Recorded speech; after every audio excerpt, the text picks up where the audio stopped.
একটি খামারে বেলা নামে একটি গরু ছিল। বেলা আপেল গাছের নিচে সবসময় রোদ পোহাতো।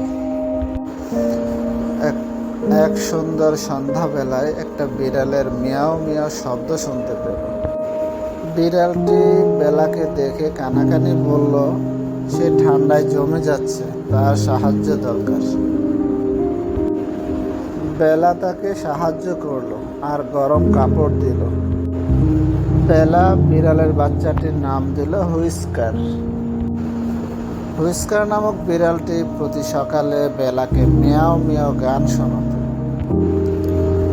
বেলার কাঁধে চড়ে হুইস্কার এবং বেলা দুইজনই সারা এলাকা ঘুরে বেড়াতো। তাদের এই কাজ কারবার দেখে তাদের অন্য বন্ধুরা হাসত। তারা হাসে আর বলে যে বিড়াল আর গরু কিভাবে বন্ধু হয়। কিন্তু খুব তাড়াতাড়ি তার বন্ধুরা তাদের বন্ধুত্বের দৃঢ়তা দেখতে পেল। বেলা তাদের বন্ধুদের বলে, ছোট বড় দেখে বন্ধুত্ব হয় না, বন্ধুত্বের জন্য মন থাকতে হয়।